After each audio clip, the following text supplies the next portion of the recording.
நாடாளுமன்றத்தின் இரு அவைகளிலும் திருப்பரங்குன்றம் விவகாரம் எதிரொலித்தது. நாடாளுமன்றத்தில் விவாதிக்க கோரியதை ஏற்க மறுத்ததால் மக்களவை மற்றும் மாநிலங்களவையில் இருந்து வெளிநடப்பு செய்த திமுக கூட்டணி எம்பிக்கள் திருப்பரங்குன்றம் தீபமேற்றும் விவகாரத்தை சுயலாபத்துக்காக தூண்டி தமிழ்நாட்டில் மத மோதலை ஏற்படுத்த முயல்வதாக குற்றம் சாட்டினர்.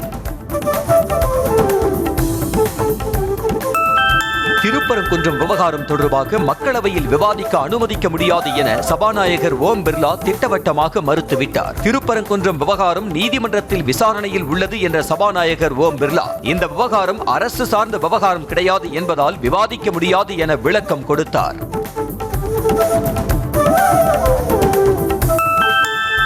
திருப்பரங்குன்றம் விவகாரத்தை வைத்து தமிழ்நாட்டில் மத கலவரத்தை தூண்ட முயற்சி செய்வதாக திமுக எம்பி TR பாலு குற்றம் சாட்டினார். மக்களவையில் பேசிய அவர், நூற்றாண்டு காலமாக தீபம் ஏற்றப்பட்ட இடத்தில் இந்த ஆண்டும் இந்த தீபம் ஏற்றப்பட்டதாகவும், ஆனால் அவர்கள் பிரச்சனையை ஏற்படுத்த வேண்டும் என்ற நோக்கத்தில் நீதிமன்றம் சென்றதாகவும் கூறினார்.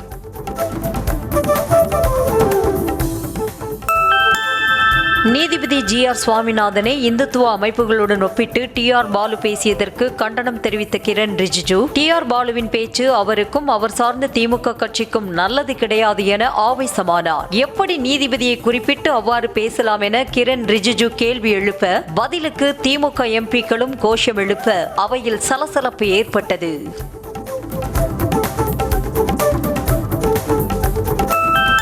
மக்களவையில் TR பாலுவின் பேச்சுக்கு எதிர்ப்பு தெரிவித்து பேசிய மத்திய அமைச்சர் எல் முருகன், நீதிமன்ற தீர்ப்பை அமல்படுத்துவதில் என்ன தவறு என கேள்வி எழுப்பியதோடு தமிழக காவல்துறை முழுக்க நீதிமன்ற உத்தரவை ஏற்க மறுத்து அராஜகம் செய்வதாக குற்றம் சாட்டினார். ஓட்டு வங்கி அரசியலுக்காக மக்களின் வழிபாட்டு உரிமையை திமுக அரசு தடுத்திருக்கிறது என்றும் ஆவேசமடைந்தார். திருப்பரங்குன்றம் மலையில் ஆங்கிலேயர் காலத்தில் வைக்கப்பட்ட நில அளவை கல்லில் தீபத்தை ஏற்ற சொல்லி பிரச்சனை செய்வதாக திமுக MP கனிமொழி குற்றம் சாட்டினார். நாடாளுமன்ற வளாகத்தில் பேட்டியளித்த அவர், நீதிமன்ற உத்தரவுகளை பயன்படுத்தி மத கலவரத்தை தூண்ட முயற்சிப்பது தவறான முன்னுதாரணமாகிவிடும் என்றார். திருப்பரங்குன்றம் தீபத்தூணில் தீபமேற்ற உத்தரவிட்டதை அமல்படுத்தியது தொடர்பாக நேரில் ஆஜராகி அறிக்கை தாக்கல் செய்ய நீதிபதி GR சாமிநாதன் உத்தரவிட்டிருந்த நிலையில் மதுரை காவல் ஆணையர் நேரில் ஆஜராகவில்லை. உயர்நீதிமன்றத்தின் உத்தரவை எதிர்த்து உச்சநீதிமன்றத்தில் தமிழக அரசு மேல்முறையீடு செய்திருப்பதாக கூறி ஆஜராக மறுத்துவிட்டார்.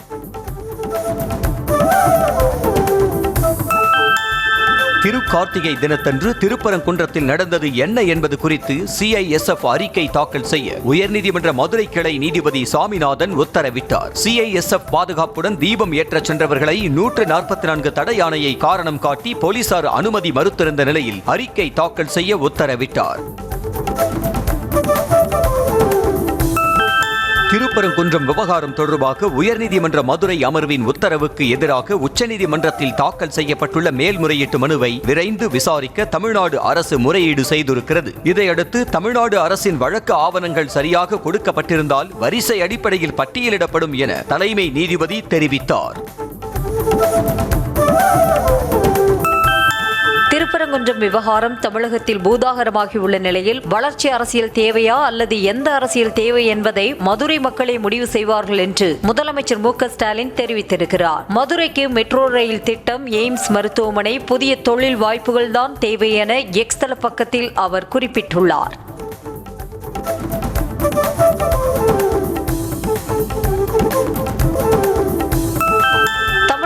மதத்தை வைத்து குழப்பத்தை உண்டு பண்ணலாம் என்ற கனவு பலிக்காது என்று துணை முதலமைச்சர் உதயநிதி ஸ்டாலின் தெரிவித்துள்ளார். திருவண்ணாமலையில் செய்தியாளர்களிடம் பேசிய அவர், தமிழகம் திராவிட மண், தமிழ் மண் என்றும் இந்த மண்ணில் குழப்பத்தை ஏற்படுத்த நினைப்பவர்களுக்கு அரசும் இடம் கொடுக்காது என்றும் காட்டமாக கூறினார். திருப்பரங்குன்றம் விவகாரத்தில் 2014 இரு நீதிபதிகள் வழங்கிய தீர்ப்பை தமிழக அரசு பின்பற்றுவதாக கூறிய அமைச்சர் ரகுபதிக்கு பாஜக மாநில முன்னாள் தலைவர் அண்ணாமலை பதிலளித்துள்ளார். சென்னையில் பேட்டியளித்த அவர், திருப்பரங்குன்றம் மலை உச்சியில் தீபம் ஏற்றுவது தொடர்பாகத்தான் கடந்த 2014 ஆண்டில் தீர்ப்பு வழங்கப்பட்டதாக விளக்கம் கொடுத்தார். திருப்பரங்குன்றம் திருப்பரங்குன்ற மலையின் 3 இடங்களை தவிர மலை முழுவதும் இந்துக்களுக்கே சொந்தம் என அண்ணாமலை தெரிவித்துள்ளார். சென்னையில் செய்தியாளர்களை சந்தித்த அவர், நீதிமன்ற உத்தரவை பின்பற்றி இந்து கோயில்களை இடிக்கும் போது ஆக்கிரமிப்பு ஆலயங்கள், மசூதிகளை இடிக்காதது ஏன் என தமிழக அரசுக்கு காட்டமாக கேள்வி எழுப்பினார். அமைதியை குலைத்து கலவரத்தை தூண்டும் வகையில் மதுரையின் மீது பாஜகவுக்கு ஏன் இத்தனை வன்மம் என அமைச்சர் TRV ராஜா கேள்வி எழுப்பியுள்ளார். மதவெறி பாஜக மற்றும் அதன் கூட்டாளிகளும் திட்டமிட்டு கலவரத்தை உண்டாக்கி மாநிலத்தின் அமைதியை எப்படியாவது சீர்குலைத்துவிட வேண்டும் என்கிற மோசமான நோக்கத்துடன் செயல்பட்டு வருவதாக அவர் குற்றம் சாட்டினார்.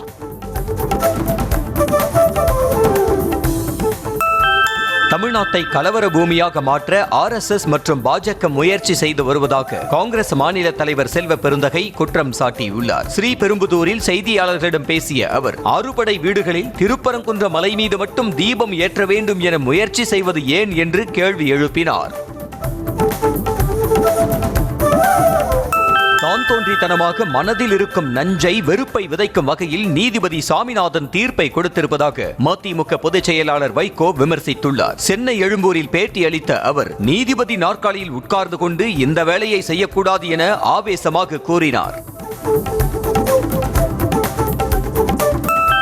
நீதிபதி சாமிநாதனை தகுதி நீக்கம் செய்ய கோரி மார்க்சிஸ்ட் கம்யூனிஸ்ட் கட்சி சார்பில் ஆர்ப்பாட்டம் நடைபெற்றது. திருப்பரங்குன்றம் தீபத்தூணில் விளக்கேற்ற அனுமதி வழங்கி கார்த்திகை தீபத்தை கலவர தீபமாக மாற்ற முயல்வதாக நீதிபதிக்கு எதிராக சென்னை உயர்நீதிமன்றம் முன்பு ஆர்ப்பாட்டம் நடத்தினர்.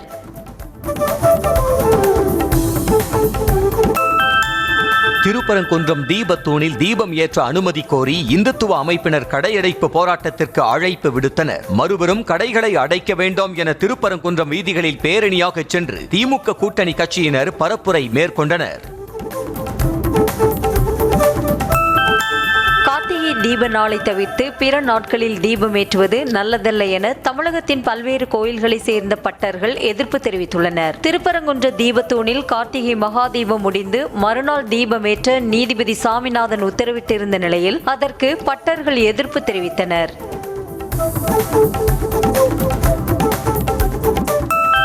சென்னையில் ஆபரண தங்கத்தின் விலை சவரனுக்கு 160 ரூபாய் குறைந்துள்ளது. 22 கேரட் தங்கத்தின் விலை கிராமிற்கு 20 ரூபாய் குறைந்து 12,000 ரூபாய்க்கும், சவரனுக்கு 160 ரூபாய் குறைந்து 96,000 ரூபாய்க்கும் விற்பனை செய்யப்படுகிறது. வெள்ளியின் விலை கிராமிற்கு 4 ரூபாய் குறைந்து 196 ரூபாய்க்கு விற்பனை செய்யப்படுகிறது.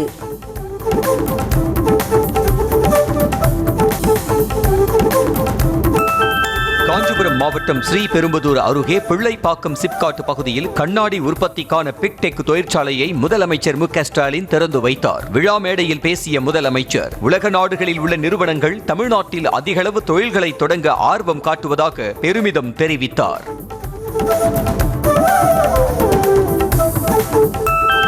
மறைந்த முன்னாள் முதல்வர் ஜெயலலிதாவின் 9ஆம் ஆண்டு நினைவு நாளை ஒட்டி சென்னை மெரினா கடற்கரையில் உள்ள அவரது நினைவிடத்தில் அதிமுக பொதுச் செயலாளர் எடப்பாடி பழனிசாமி மலர் வளையம் வைத்து மரியாதை செலுத்தினார். தொடர்ந்து EPS தலைமையில் அதிமுகவினர் அனைவரும் உறுதிமொழி ஏற்றுக்கொண்டனர். முன்னாள் முதலமைச்சர் ஜெயலலிதாவின் நினைவு நாளை முன்னிட்டு தமிழ்நாடு முழுவதும் பல இடங்களில் அவருக்கு அஞ்சலி செலுத்தப்பட்டது. குறிப்பாக மாவட்டந்தோறும் முக்கிய இடங்களில் வைக்கப்பட்ட அவரின் உருவப்படத்திற்கு மலர் தூவி அதிமுக நிர்வாகிகள் மரியாதை செலுத்தினர். பொங்கலுக்கு வழங்கும் வேட்டி சேலைகளை உற்பத்தி செய்ய தரம் குறைந்த நூல் விநியோகம் செய்யப்படுவதாக EPS முன்வைத்த புகாரை கைத்தறித்துறை அமைச்சர் காந்தி திட்டவட்டமாக மறுத்துள்ளார். தரமான நூல் மட்டுமே வழங்கப்படுவதாகவும் மக்களுக்கு தரமான வேட்டி சேலைகள் விநியோகம் செய்யப்பட வேண்டும் என்பதில் அரசு உறுதியுடன் இருப்பதாகவும் தெரிவித்தார். மூத்த காங்கிரஸ் தலைவர் ராகுல் காந்தியின் வியூக வகுப்பாளரான பிரவீன் சக்கரவர்த்தி தாவேக தலைவர் விஜயை சந்தித்து பேச்சுவார்த்தை நடத்தினார். ஏற்கனவே ராகுல் காந்தி விஜயுடன் கூட்டணி பற்றி பேசியதாக தகவல் பரவி வந்த நிலையில் திடீரென அவரின் முக்கிய நிர்வாகி விஜயை சந்தித்து ஆலோசித்தது பல கேள்விகளை எழுப்பியுள்ளது. சென்னையில் உள்ள அனைத்து பள்ளிகளும் சனிக்கிழமை வழக்கம் போல இயங்கும் என அறிவிக்கப்பட்டுள்ளது. தொடர் மழை காரணமாக கடந்த 2ஆம் தேதி அறிவிக்கப்பட்ட விடுமுறை நாளை ஈடு செய்யும் விதமாக பணி நாளாக அறிவித்து புதன்கிழமை பாடவேளை பின்பற்ற வேண்டும் என உத்தரவிடப்பட்டுள்ளது.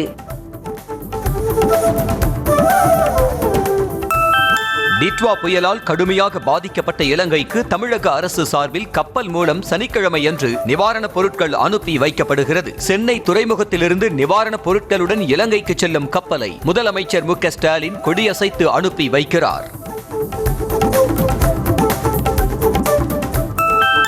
புதுச்சேரியில் வரும் 9ஆம் தேதி தமிழக வெற்றி கழகத்தின் பொதுக்கூட்டம் நடைபெறும் என கட்சியின் பொதுச் செயலாளர் புஸ்ஸி ஆனந்த் தெரிவித்துள்ளார். புதுச்சேரி முதலமைச்சர் ரங்கசாமியை சந்தித்து ஆலோசனை நடத்திய பிறகு இதனை தெரிவித்தார். முன்னதாக விஜய் ரோட் ஷோ நடத்த அரசு அனுமதி மறுப்பு தெரிவித்தது குறிப்பிடத்தக்கது. திமுகவுக்கு ஆதரவாக பேசி வந்த பேச்சாளர் நாஞ்சில் சம்பத் திடீரென விஜயை சந்தித்து தாவைக்காவில் இணைந்து கொண்டார். பின்னர் சென்னை ஆழ்வார்பேட்டையில் செய்தியாளர்களை சந்தித்த அவர் விஜய் தன்னை பார்த்து நான் உங்களின் ஃபேன் என கூறியதால் மெய்சிலிர்த்து போனதாக கூறினார். தமிழகத்தில் பரபரப்பாக பேசப்படும் திருப்பரங்குன்றம் விவகாரத்தில் விஜய் அமைதியாக இருப்பதே நல்லது என நாஞ்சில் சம்பத் கருத்து தெரிவித்துள்ளார். ஆழ்வார்பேட்டையில் பேட்டியளித்த அவர் விஜயிடம் பாஜகவுடன் இணக்கமாக செல்கிறீர்களா என கேட்டபோது அவர் இல்லை என பதிலளித்ததாக கூறினார். தான் தனி கட்சி தொடங்கப் போவதாக எந்த சூழ்நிலையிலும் சொல்லவில்லை என முன்னாள் முதலமைச்சர் ஓ பன்னீர்செல்வம் தெரிவித்துள்ளார். சென்னை மெரினா கடற்கரையில் செய்தியாளர்களை சந்தித்த அவர் மரியாதை நிமித்தமாக அமித்ஷாவை சந்தித்ததாகவும் செங்கோட்டையன் தாவேக்காவில் சேர்ந்த பிறகு அவரிடம் பேசவில்லை என்றும் தெரிவித்தார். தமிழ்நாட்டில் காவல்துறையினருக்கும் வழக்கறிஞர்களுக்குமே பாதுகாப்பற்ற நிலை உள்ளதாகவும் சராசரியாக ஒவ்வொரு நாளும் 5 பேர் படுகொலை செய்யப்படுவதாகவும் பாமக தலைவர் அன்புமணி குற்றம் சாட்டியுள்ளார். மேலும் திமுக அரசுக்கு ஊழலை தவிர வேறு எதிலும் அக்கறை இல்லை என்றும் அவர் விமர்சித்தார்.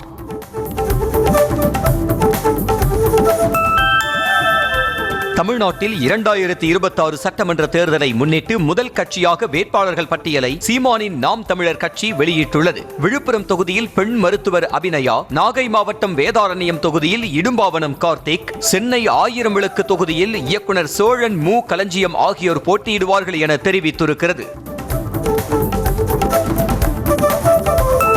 பாமக தலைவர் அன்புமணியை தொடர்ந்து அவருடைய மனைவி சௌமியாவும் தமிழ்நாடு முழுவதும் சுற்றுப்பயணம் மேற்கொள்ள உள்ளதாக அறிவிக்கப்பட்டுள்ளது. பெண்களுக்கான உரிமைகளை வலியுறுத்தி சௌமியா அன்புமணி சனிக்கிழமை காஞ்சிபுரத்திலிருந்து பயணத்தை தொடங்க உள்ளதாக தெரிவிக்கப்பட்டுள்ளது.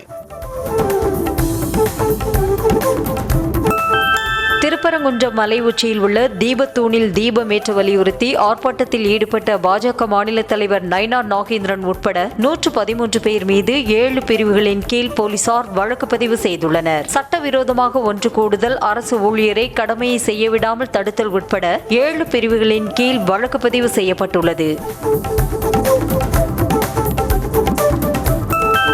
கள்ளக்குறிச்சி மாவட்டம் திருக்கோவிலூர் அரசு மருத்துவமனையில் திடீர் ஆய்வு மேற்கொண்ட அமைச்சர் மா சுப்பிரமணியன் மருத்துவமனை வளாகம் மற்றும் கழிவறைகள் தூய்மை இல்லாமல் இருந்ததால் மருத்துவரை கண்டித்தார். தொடர்ந்து உள்நோயாளிகளை சந்தித்து சிகிச்சை முறையாக வழங்கப்படுகிறதா என கேட்டறிந்தார்.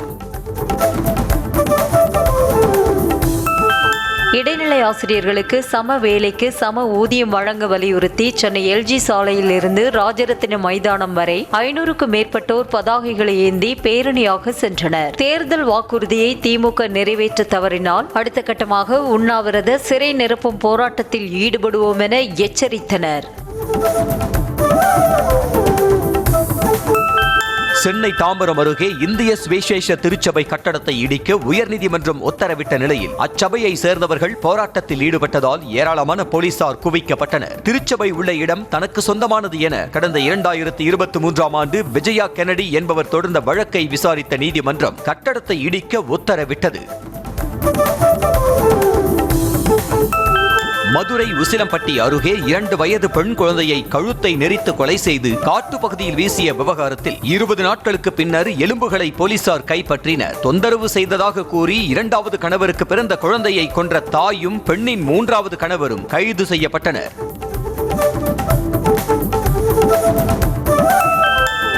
கடலூரில் முதுநகர் அருகே குளத்தில் தவறி விழுந்த 2 குழந்தைகளில் ஒரு குழந்தை உயிரிழந்த நிலையில் மற்றொரு குழந்தைக்கு தீவிர சிகிச்சை அளிக்கப்படுகிறது. சுத்தக்குளம் பெரியார் நகர் பகுதியைச் சேர்ந்த கௌசல்யா கடைக்கு சென்ற போது தாயுடன் சென்ற குழந்தைகள் பூனைக்குட்டியை பார்த்து அதன் பின்னால் ஓடிய போது குளத்தில் விழுந்ததாக கூறப்படுகிறது.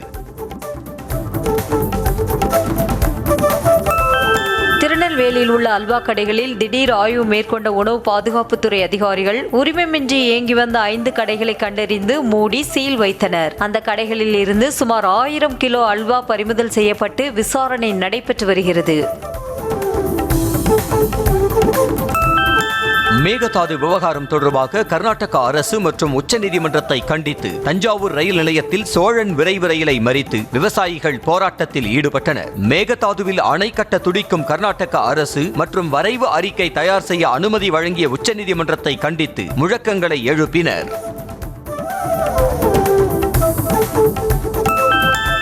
பாபர் மசூதி இடிப்பு தினத்தை முன்னிட்டு பாம்பன் ரயில் பாலத்திற்கு துப்பாக்கி ஏந்திய போலீஸ் பாதுகாப்பு போடப்பட்டுள்ளது. மேலும் ரயில்வே ஊழியர்கள் தவிர அந்நியர்கள், மீனவர்கள் ரயில் பாலத்தில் செல்ல வேண்டாம் என எச்சரித்தனர். அதேபோல ராமேஸ்வரம், ராமநாதபுரம், பரமக்குடி ரயில் நிலையங்களிலும் போலீஸ் பாதுகாப்பு போடப்பட்டிருந்தது. திருவள்ளூர் மாவட்டம் அம்பத்தூர் அருகே உயர் மின்னழுத்த கம்பி உரசி கண்டெய்னர் லாரி தீப்பிடித்து எரிந்த நிலையில் லாரியில் இருந்து மின்சாரம் பாய்ந்து வடமாநில தொழிலாளி ஒருவர் உடல் கருகி உயிரிழந்தார். பீகாரைச் சேர்ந்த தீபக்கின் குடை லாரியில் எதிர்பாராத விதமாக உரசியதில் அவர் மீது மின்சாரம் பாய்ந்தது. சேலம் மாவட்டம் எடப்பாடி அருகே பிளாஸ்டிக் குடோனில் பெரும் தீ விபத்து ஏற்பட்டதில் பல லட்சம் ரூபாய் மதிப்பிலான பொருட்கள் தீயில் கருகின. பாறைக்காட்டு மேட்டில் செல்வம் என்பவருக்கு சொந்தமான பிளாஸ்டிக் குடோனை பராமரித்து வந்த முருகேசன் என்பவர் குப்பைகளை தீ வைத்து எரித்தார். அப்போது தீப்பொறிப்பட்டு பிளாஸ்டிக் பொருட்கள் கொழுந்துவிட்டு எரிந்தன.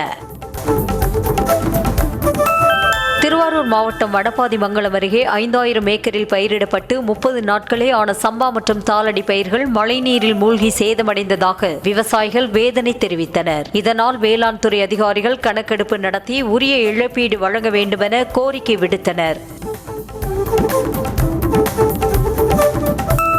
திருவாரூர் மாவட்டத்தில் பெய்த கனமழையால் வயல்களில் மழைநீர் தேங்கியதில் சுமார் 32,000 ஏக்கர் பரப்பளவில் சம்பா தாளடி நெற்பயிர்கள் சேதமடைந்துள்ளதாக வேளாண் துறை தெரிவித்துள்ளது. வேளாண்மை இணை இயக்குநர் பாலசரஸ்வதி தலைமையில் 62 அலுவலர்கள் கடந்த 3 நாட்களாக மாவட்டம் முழுவதும் பயிர் சேதம் குறித்து கணக்கெடுப்பு நடத்தி வருகின்றனர். செங்கல்பட்டு மாவட்டம் தண்டரை கிராமத்தில் இயங்கி வரும் கொள்முதல் நிலையத்தில் கொள்முதல் செய்யப்பட்டு அடுக்கி வைக்கப்பட்டிருந்த 5000 நெல் மூட்டைகள் மழையில் நனைந்து நெல்மணிகள் முளைக்க துவங்கி உள்ளன. நெல் மூட்டைகள் வீணானதற்கு அதிகாரிகளின் அலட்சியமே காரணம் என விவசாயிகள் குற்றம் சாட்டியுள்ளனர். கடலூர் மாவட்டம் பெரியகுப்பம் பகுதியில் மழைநீர் முழுவதுமாக சூழ்ந்து வெள்ளக்காடாக காட்சியளிப்பதால் பொதுமக்கள் வீட்டிற்குள்ளேயே முடங்கினர். புதிதாக அமைக்கப்பட்ட 4 வழிச்சாலையால் மழைநீர் வெளியேற முடியாமல் வடிகால் வாய்க்காலை மறைத்து விட்டதாகவும் புகார் அளித்தும் நடவடிக்கை எடுக்கவில்லை எனவும் வேதனை தெரிவித்தனர். நீலகிரி மாவட்டம் கோத்தகிரியில் இருந்து குன்னூர் உதகைக்கு செல்லும் மலைப்பாதைகளில் கடும் பனிமூட்டம் நிலவியதால் மக்கள் கடும் குளிரில் உறைந்தனர். அவ்வப்போது மலைப்பகுதிகளில் சாரல் மழை பெய்து வந்த நிலையில் எதிரே வந்த வாகனங்கள் தெரியாத அளவுக்கு பனிமூட்டம் நிலவியதால் முகப்பு விளக்குகளை எரியவிட்டபடி வாகனங்களை இயக்கினர். ஈரோடு கொல்லப்பாளையம் ரயில்வே நுழைவு பாலத்தில் மீண்டும் பழுது ஏற்பட்ட நிலையில் நியூஸ் தமிழ் எதிரொலியாக அமைச்சர் முத்துசாமியின் நேரடி கண்காணிப்பில் சீரமைக்கும் பணிகள் வேகமாக நடந்து வருகின்றன. கழிவு நீரை மாற்று வழியில் வெளியேற்றி சாலையின் குறுக்கே இரும்பு பிளேட் அமைத்து நடுவில் வடிகால் செல்லும் வகையில் பணிகள் மேற்கொள்ளப்படுகின்றன.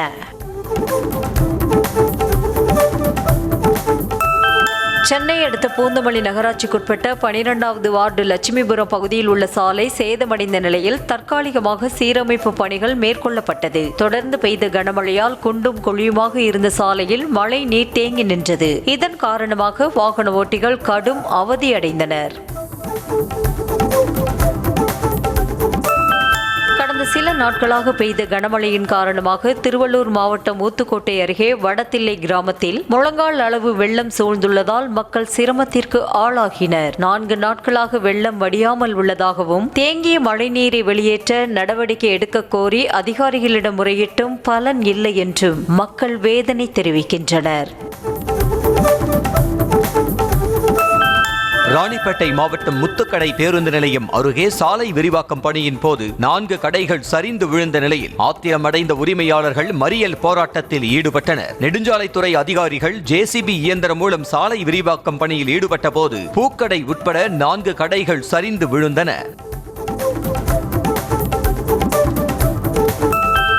ஈரோடு மாவட்டம் கருங்கல்பாளையம் அருகே சகோதரர் வாங்கிய கடன் தொகையை கேட்டு மிரட்டல் விடுத்து வலுக்கட்டாயமாக ஆவணங்களில் கையெழுத்து பெற்றதாக திமுக கவுன்சிலர் மீது கேபிள் ஆபரேட்டர் புகார் அளித்திருக்கிறார். கேபிள் ஆபரேட்டர் அருள்முருகனின் சகோதரர் 2 ஆண்டுகளுக்கு முன் உயிரிழந்த நிலையில் பணத்தை கேட்டு கவுன்சிலர் செந்தில்குமார் தொந்தரவு செய்ததாக சொல்லப்படுகிறது.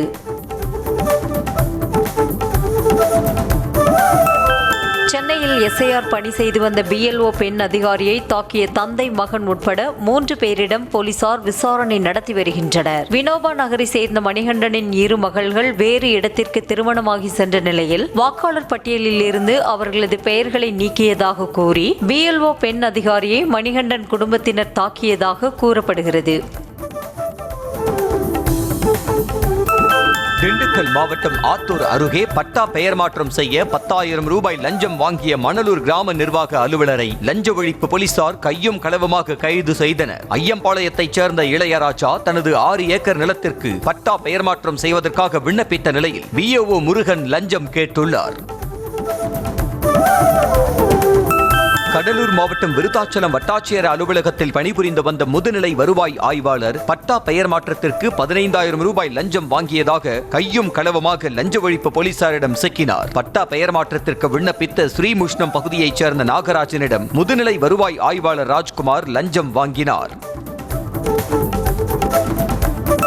சேலம் மாவட்டம் ஆத்தூரில் உள்ள பெரியேரி கிராமத்தில் தார் சாலை அமைக்க கோரி 4 மணி சந்திப்பில் பொதுமக்கள் சாலை மறியல் போராட்டத்தில் ஈடுபட்டதால் போக்குவரத்து பாதிக்கப்பட்டது. சாலை தனது பட்டா நிலத்தில் இருப்பதாக கூறி அதே பகுதியை சேர்ந்த ஒருவர் சாலை அமைக்கக்கூடாது என வழக்கு தொடர்ந்ததாக கூறப்படுகிறது.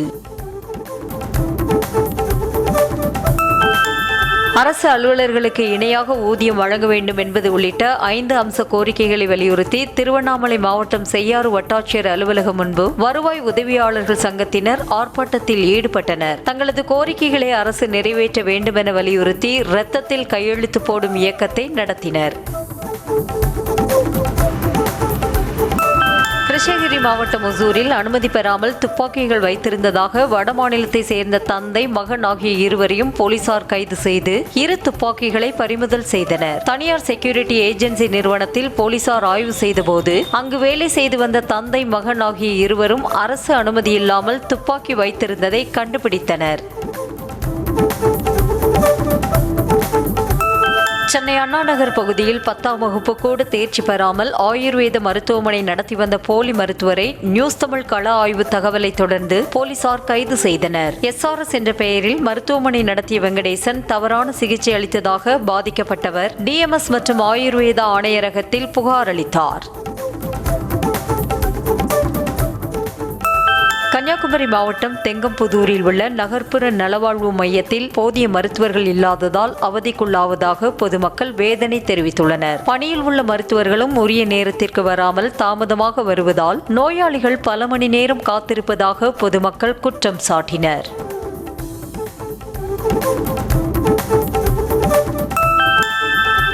தென்காசி மாவட்டம் சங்கரன் கோவில் அருகே வீட்டின் முன்பு விளையாடிக் கொண்டிருந்த அண்ணன் தங்கை இருவரை தெருநாய் கடித்து கொதறியதில் படுகாயம் அடைந்தனர். பாரதி நகரில் ராஜ்குமார் என்பவருடைய 4 வயது மகன் அபிஷேக் மற்றும் 3 வயது மகள் அளவியா ஆகிய இருவரும் வீட்டின் முன்பு விளையாடிக் கொண்டிருந்த போது தெருநாய் கடித்ததாக கூறப்படுகிறது. குறுகிய கால கடனுக்கான ரெப்போ வட்டி விகிதம் 0.25% குறைக்கப்படுவதாக ரிசர்வ் வங்கி அறிவித்துள்ளது. இதன்படி ரெப்போ வட்டி விகிதம் 5.50% இருந்து 5.25% குறைந்துள்ளது. இதன் மூலம் வீடு வாகன கடனுக்கான வட்டி விகிதம் குறையும் வாய்ப்பு உருவாகியுள்ளது.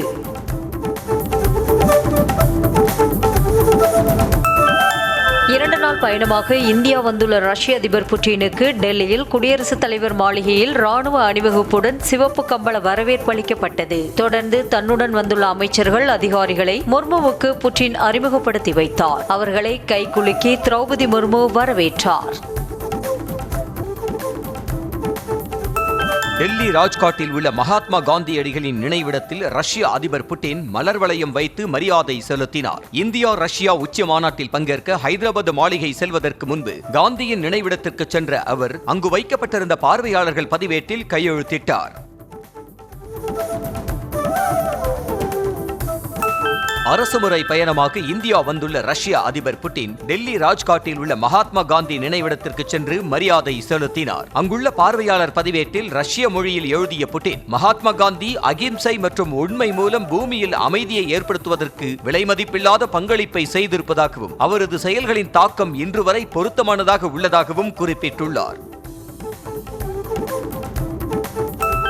ரஷ்ய சுற்றுலா பயணிகளுக்கு 30 நாட்கள் இலவச விசா வழங்கும் திட்டம் விரைவில் செயல்படுத்தப்படும் என அதிபர் புட்டின் முன்னிலையில் பிரதமர் மோடி அறிவித்தார். டெல்லியில் செய்தியாளர்களிடம் பேசிய பிரதமர், இருதரப்பு உறவுகள் பல வரலாற்று மைல்கல்களை கடந்து செல்லும் நேரத்தில் புட்டின் இந்தியா வந்துள்ளதாக மகிழ்ச்சி தெரிவித்தார். தமிழ்நாட்டின் கூடங்குளம் அணுமின் நிலையம் முழு உற்பத்தி திறனுடன் செயல்படும் என பிரதமர் மோடியிடம் ரஷ்ய அதிபர் புட்டின் உறுதி அளித்துள்ளார். பிரதமர் மோடியுடன் இணைந்து கூட்டாக செய்தியாளர்களை சந்தித்த புட்டின், கூடங்குளத்தில் மிகப்பெரிய அணுமின் நிலையத்தை உருவாக்க ரஷ்யா உதவி செய்து வருவதாக தெரிவித்தார். வேகமாக வளர்ந்து வரும் இந்திய பொருளாதாரத்திற்கு தடையில்லா எரிபொருள் ஏற்றுமதியை தொடர்வதற்கு தயார் என ரஷ்ய அதிபர் புட்டின் தெரிவித்துள்ளார். எண்ணெய், எரிவாயு, நிலக்கரி என இந்தியாவின் எரிசக்தி வளர்ச்சிக்கு தேவையான அனைத்தையும் வழங்கும் நம்பகமான சப்ளையர் ரஷ்யா என புட்டின் பெருமிதம் தெரிவித்தார். உக்ரைன் போர் தொடங்கிய பிறகு முதல் முறையாக ரஷ்ய அதிபர் புட்டின் இந்தியா வந்திருக்கும் நிலையில் போரை முடிவுக்கு கொண்டுவர வேண்டும் என பிரதமர் மோடி வலியுறுத்தினார். ஹைதராபாத் மாளிகையில் நடந்த இரு தரப்பின் போது மோடியின் கோரிக்கையை ஏற்ற புட்டின் அமைதி திரும்புவதற்கான நடவடிக்கையில் நிச்சயம் இறங்குவதாக உறுதி அளித்தார். நாடு முழுவதும் இண்டிகோவின் 550 விமானங்கள் ரத்து செய்யப்பட்டதால் ஆயிரக்கணக்கான பயணிகள் செய்வதறியாது தவித்து வருகின்றனர். 3வது நாளாக நீடிக்கும் விமான சேவை பாதிக்கப்பட்ட நிலையில் மாற்று ஏற்பாடும் செய்து தராததால் பயணிகள் கடும் இன்னல்களுக்கு ஆளாயினர். விமான நிலையங்களில் குவிந்துள்ள பயணிகளின் உடைமைகளை கையாள முடியாமல் பணியாளர்களும் திண்டாடினர்.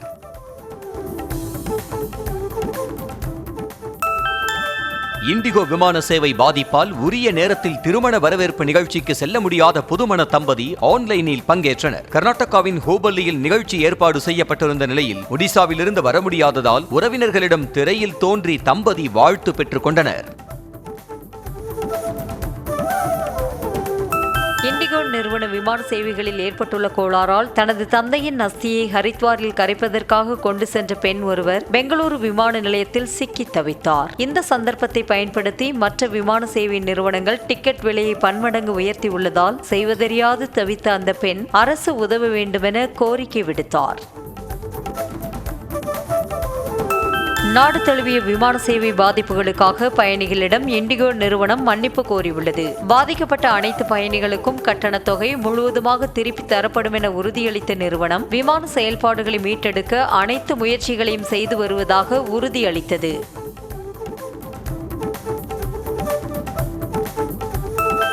பைலட்டுகளுக்கு வாரத்திற்கு 2 நாட்கள் கட்டாய விடுப்பு, கூடுதல் ஓய்வு நேரம் உள்ளிட்ட விதிமுறைகளால் இண்டிகோ விமான சேவை ஸ்தம்பித்த நிலையில் புதிய விதிமுறைகள் வாபஸ் பெறப்பட்டது. நாடு முழுவதும் 3 நாட்களாக 1000த்திற்கும் மேற்பட்ட விமானங்கள் ரத்து செய்யப்பட்டுள்ள நிலையில் விமான நிறுவனங்களுக்கு விதித்த விதிமுறைகளை சிவில் விமான போக்குவரத்து இயக்குநரகம் வாபஸ் பெற்றது.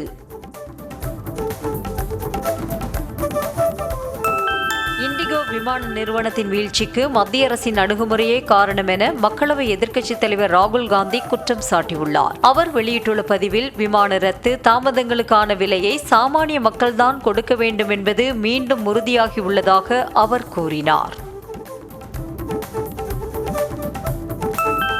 நாடு முழுவதும் 500க்கும் மேற்பட்ட இண்டிகோ விமான சேவைகள் ரத்து செய்யப்பட்டதால் மற்ற விமான நிறுவனங்கள் தங்களின் கட்டணத்தை 3 மடங்கு உயர்த்தியதாக புகார் எழுந்துள்ளது. குறிப்பாக டெல்லி, மும்பை இடையே பயணிக்க கடைசி நேரத்தில் முன்பதிவு செய்தால் 20,000 கட்டணமாக வசூலித்து வந்த நிலையில் தற்போது 60,000 ரூபாயாக உயர்ந்துள்ளது. வங்கி மோசடி வழக்கில் தொழிலதிபர் அனில் அம்பானியின் குழுமத்திற்கு சொந்தமான 1120 கோடி ரூபாய் மதிப்பிலான சொத்துக்களை அமலாக்கத்துறை பறிமுதல் செய்துள்ளது. தற்போது வரை அனில் அம்பானிக்கு சொந்தமான 10,117 கோடி ரூபாய் மதிப்பிலான சொத்துக்களை பறிமுதல் செய்து அமலாக்கத்துறை நடவடிக்கை மேற்கொண்டுள்ளது.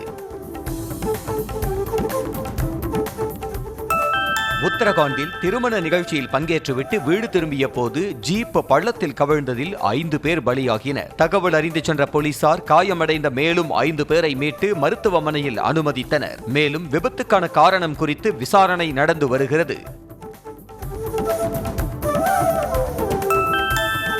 மகாராஷ்டிராவின் ஜூஹு கடலில் கார் போன்ற வடிவமைப்பில் பயணித்த ரோல்ஸ் ராய்ஸ் படகு சுற்றுலா பயணிகளின் கவனத்தை ஈர்த்தது. அதிகபட்சமாக 5 பேர் வரை பயணம் செய்யும் வகையில் வடிவமைக்கப்பட்டுள்ள இந்த படகில் மியூசிக் சிஸ்டம், ஷவர் உள்ளிட்ட சிறப்பம்சங்கள் உள்ளதாக கூறப்படுகிறது. தாய்லாந்தில் இருந்து கேரளாவிற்கு 11 உயர் ரக பறவைகளை விமானத்தில் கடத்தி வந்த தம்பதியை பிடித்து அதிகாரிகள் விசாரணை மேற்கொண்டுள்ளனர். நெடும்பாச்சேரி விமான நிலையத்தில் தம்பதியர் வைத்திருந்த பைகளை சுங்கத்துறை அதிகாரிகள் சோதனை செய்தனர். அதில் பல லட்சம் ரூபாய் மதிப்பிலான உயர் ரக பறவைகள் இருந்தது தெரிய வந்தது. இந்தோனேஷியாவில் ஏற்பட்ட வெள்ளப்பெருக்கு மற்றும் நிலச்சரிவினால் ஆயிரக்கணக்கான மக்களின் வீடுகள் சூறையாடப்பட்டன. சுமத்ரா தீவில் உருவான புயலால் 500க்கும் மேற்பட்டோர் பலியான நிலையில் தாங்கள் வாழ்ந்த இடங்களை மழை வெள்ளம் சீரழித்து சகதி மேடாக கிடப்பதை எண்ணி மக்கள் குமுறினர். அமெரிக்காவின் வாஷிங்டனில் கிறிஸ்துமஸ் மரத்தில் ஒளியேற்றும் நிகழ்வு நடைபெற்றது. கிறிஸ்துமஸ் சீசன் வெளிநாடுகளில் களை கட்டியுள்ள நிலையில் அமெரிக்காவின் நேஷனல் மாலில் அந்நாட்டு அதிபர் டிரம்ப் தலைமையில் ஒளியேற்றும் நிகழ்வு நடந்தது. இந்த நிகழ்ச்சியில் டிரம்ப் மனைவி மெலனியாவும் கலந்து கொண்டார். இருள் சூழ்ந்த வானில் ஜொலித்த சூப்பர் மூன் நிகழ்வை உலகின் பல்வேறு நாட்டு மக்கள் கண்டு ரசித்தனர். சிலி, அர்ஜென்டினா, ஸ்பெயின் உள்ளிட்ட பல்வேறு நாடுகளிலும் மிக அருகில் தெரிந்த நிலவை கண்டு மக்கள் வியந்தனர். நடப்பாண்டின் கடைசி சூப்பர் மூன் நிகழ்வு வழக்கத்தை விட பிரகாசமாகவும் பெரியதாகவும் தோன்றியது. இந்திய கிரிக்கெட் வீராங்கனை ஸ்மிருதி மந்தனா திருமணம் தள்ளி வைக்கப்பட்டதற்கு பிறகு முதல் முறையாக தனது இன்ஸ்டாகிராம் பக்கத்தில் வீடியோ ஒன்றை பதிவிட்டுள்ளார். அதில் அவரது விரலில் இருந்த நிச்சயதார்த்த மோதிரம் இல்லாததை சுட்டிக்காட்டியுள்ள ரசிகர்கள் இது நிச்சயத்துக்கு முன்பு படம் பிடிக்கப்பட்ட வீடியோவா என சந்தேகம் எழுப்பி வருகின்றனர். இந்திய கிரிக்கெட் வீராங்கனை ரிச்சா கோஷ் மேற்குவங்க மாநிலம் சிலிகுரியில் உதவி காவல் ஆணையராக பதவியேற்றார். இதுகுறித்த வீடியோவை வெளியிட்டு ரிச்சா கோஷுக்கு மேற்குவங்க காவல்துறை வாழ்த்து தெரிவித்துள்ளது. இங்கிலாந்துக்கு எதிராக பகலிரவு போட்டியாக நடைபெற்ற 2வது டெஸ்ட் போட்டியில் ஆஸ்திரேலிய வீரர் மார்னஸ் லபுஷேன் 1000 ரன்களை கடந்து சாதனை படைத்தார். 46 ரன்கள் அடித்திருந்த போது இந்த சாதனையை எட்டிய லபுஷேன் இதன் மூலம் பகலிரவு டெஸ்ட் போட்டிகளில் 1000 ரன்கள் அடித்த முதல் வீரர் என்ற வரலாற்று சாதனையை படைத்தார். அவருக்கு அடுத்தபடியாக ஸ்டீவ் ஸ்மித் 800க்கும் மேற்பட்ட ரன்களுடன் 2வது இடத்தில் உள்ளார். கால்பந்து ஜாம்பவான் கிறிஸ்டியானோ ரொனால்டோ செயற்கை நுண்ணறிவு நிறுவனமான பெர்ப்ளெக்சிட்டியில் விளம்பர தூதராகவும் முதலீட்டாளராகவும் இணைந்துள்ளார். ரொனால்டோவை ஒரு முதலீட்டாளராக வரவேற்பதை தங்கள் நிறுவனம் பெருமையாக கருதுவதாக பெர்ப்ளெக்சிட்டி நிறுவன தலைமை செயலதிகாரி அரவிந்த் ஸ்ரீனிவாஸ் தெரிவித்துள்ளார். நடிகர் தனுஷின் தேரே இஷ்க்மெயின் திரைப்படம் ரிலீஸ் ஆன ஒரே வாரத்தில் வசூலில் சதமடித்துள்ளது. உலக அளவில் 118 கோடியே 76 லட்சம் ரூபாயை படம் வசூலித்துள்ளதாக படக்குழுவினர் அதிகாரப்பூர்வமாக அறிவித்துள்ளனர். தொடர்ந்து இந்த படத்திற்கு நல்ல வரவேற்பு கிடைத்து வருவதால் படத்தின் வசூல் மேலும் அதிகரிக்கும் என எதிர்பார்க்கப்படுகிறது. பாலகிருஷ்ணாவின் அகண்டா 2 திரைப்படம் இன்று வெளியாகவிருந்த நிலையில் காலவரையின்றி ஒத்திவைக்கப்பட்டுள்ளது. தவிர்க்க முடியாத சூழ்நிலைகளால் இப்படம் திட்டமிட்டபடி வெளியாகவில்லை என தெரிவித்ததோடு இதனால் ஏற்படுத்தும் ஏமாற்றத்திற்கு தயாரிப்பு நிறுவனமான 14 Reels Plus மன்னிப்பு கேட்டுள்ளது. புதிய ரிலீஸ் தேதியை தெரிவிக்காமல் ஒத்திவைக்கப்பட்டுள்ளது. விஜயின் மகனான சஞ்சய் இயக்கும் முதல் படமான சிக்மாவில் இடம்பெற்றுள்ள ஒரு பாடலில் நடிகை காத்ரின் தெரேசா நடனமாட உள்ளதாக தகவல் வெளியாகியுள்ளது. அந்த பாடலில் சஞ்சய் சிறப்பு தோற்றத்தில் நடிக்க உள்ளதாக கூறப்படுகிறது. ஆக்ஷன் படமாக உருவாகி வரும் இந்த படத்தில் கதாநாயகனாக சந்தீப் நடித்து வருகிறார். மத அரசியலை கையில் எடுத்து தமிழ்நாட்டில் கலவரத்தை நிகழ்த்திவிட வேண்டும் என்கிற முனைப்போடு பாஜக செயல்பட்டுக் கொண்டிருப்பதாக திரைப்பட இயக்குநர் ப. ரஞ்சித் விமர்சித்துள்ளார். பன்முகத்தன்மையை சிதைத்து சிறுபான்மை சமூகங்களை குறிவைத்து தொடர் தாக்குதல் நடத்தி வரும் சங் பரிவார அமைப்புகளை கண்காணித்து சட்டப்படி நடவடிக்கை மேற்கொள்ள வேண்டுமென தமிழக அரசை வலியுறுத்தியுள்ளார். இண்டிகோவின் விமான சேவை ஸ்தம்பித்ததை குறித்து நடிகை மெஹ்ரின் பெர்சாடா தனது எக்ஸ் பக்கத்தில் நரகத்திற்கு போய் இண்டிகோ என பதிவிட்டுள்ளார். விமானங்கள் ரத்து செய்யப்படும் வரை விமானம் சரியான நேரத்தில் இருப்பதை காட்டியதாகவும் அது தொழில்நுட்ப கோளாறு அல்ல, அலட்சியம் எனவும் சாடினார். இண்டிகோ உருவாக்கிய குழப்பம் அபத்தமானது என்றதோடு பாதிக்கப்பட்ட பயணிகளுக்கு இழப்பீடு வழங்க வலியுறுத்தினார். லண்டனில் ஷாருக் கான் கஜோலின் வெண்கல சிலை திறக்கப்பட்டுள்ளது. தில்வாலே துல்கானியா லே ஜாயேங்கே திரைப்படத்தின் 30 ஆண்டுகள் நிறைவு விழாவை ஒட்டி இருவரின் சிலையும் திறந்து வைக்கப்பட்டுள்ளது. இது தொடர்பான புகைப்படங்கள் மற்றும் வீடியோக்கள் இணையத்தில் வைரலாகி வருகின்றன. விஜய் தேவரகொண்டா உடனான திருமணம் குறித்த கேள்விக்கு நேரம் வரும்போது நாங்களே பேசுவோம் என நடிகை ராஷ்மிகா மந்தனா பதிலளித்தார். பிப்ரவரி மாதம் உதய்பூரில் இருவருக்கும் திருமணம் நடைபெற உள்ளதாக தகவல் வெளியான நிலையில் இருவரும் எந்த மறுப்பும் தெரிவிக்கவில்லை. இந்நிலையில் நேர்காணலில் கலந்து கொண்ட ராஷ்மிகா அனைவரும் காத்திருக்கும்படி பதிலளித்தார். வார்னர் புரோஸ் நிறுவனத்தின் ஸ்டுடியோ மற்றும் ஸ்ட்ரீமிங் தளத்தை வாங்க நெட்ஃபிளிக்ஸ் நிறுவனம் முந்தியுள்ளதாக தகவல் வெளியாகியுள்ளது. தொலைக்காட்சி உள்ளிட்ட மொத்த நிறுவனத்தையும் வாங்க பாரமவுண்ட் நிறுவனம் 4,95,00,000 ரூபாய்க்கு வழங்க முன்வந்த நிலையில் ஸ்டுடியோ மற்றும் ஸ்ட்ரீமிங் தளத்தை நெட்ஃபிளிக்ஸ் நிறுவனம் வாங்க உள்ளதாக கூறப்படுகிறது.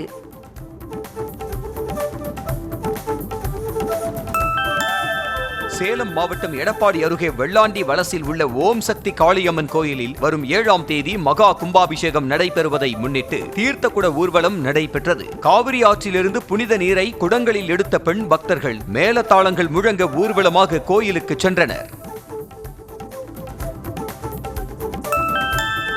கடந்த வாரம் அறிமுகம் செய்யப்பட்ட நத்திங் நிறுவனத்தின் 3A light smart phone Flipkart தளத்தில் விற்பனைக்கு வந்தது. 8GB RAM மற்றும் 128GB மெமரி கொண்ட ஸ்மார்ட் போன் 20,999 ரூபாய்க்கும் 8GB RAM 256GB மெமரி கொண்ட வேரியன்ட் 22,999 ரூபாய்க்கும் விற்பனை செய்யப்படுகிறது.